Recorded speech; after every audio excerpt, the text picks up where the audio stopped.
দেখি আপনার ইসলামিক জ্ঞান কতটুকু। চলুন শুধু আপনার ইসলামিক জ্ঞান দিয়ে উত্তর দিন।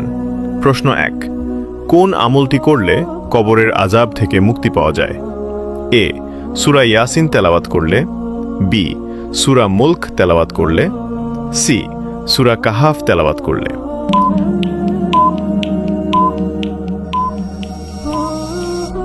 সঠিক উত্তরটি হবে অপশন বি, সূরা মুলক তেলাওয়াত করলে। প্রশ্ন 2, হাসরের ময়দানে কোন ব্যক্তির চেহারা পূর্ণিমার চাঁদের মতো উজ্জ্বল হবে?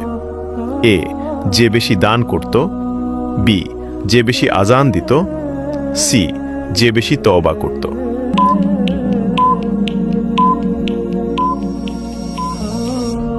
সঠিক উত্তরটি জানার আগে ভিডিওটি শেয়ার করুন। একটি ভালো কথা ছড়িয়ে দেওয়াও সদকার একটি উত্তম মাধ্যম। এই জ্ঞানটি শেয়ার করে আপনিও সওয়াবের অংশীদার হতে পারেন। আপনার একটি শেয়ার হয়তো কারো জীবন পরিবর্তনের কারণ হতে পারে, কাউকে সঠিক পথের দিকে এগিয়ে নিতে পারে। সঠিক উত্তরটি হবে অপশন বি, যে বেশি আজান দিত।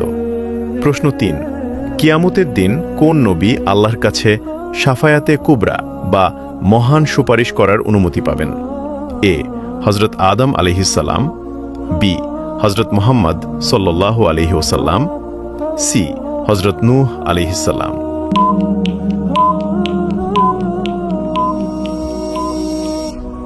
সঠিক উত্তরটি হবে অপশন বি, হযরত মুহাম্মদ সাল্লাল্লাহু আলাইহি ওয়াসাল্লাম। যদি আপনি সঠিক উত্তর দিতে পেরে থাকেন তাহলে কমেন্টে লিখুন আলহামদুলিল্লাহ আর মহান আল্লাহর শুকরিয়া আদায় করুন।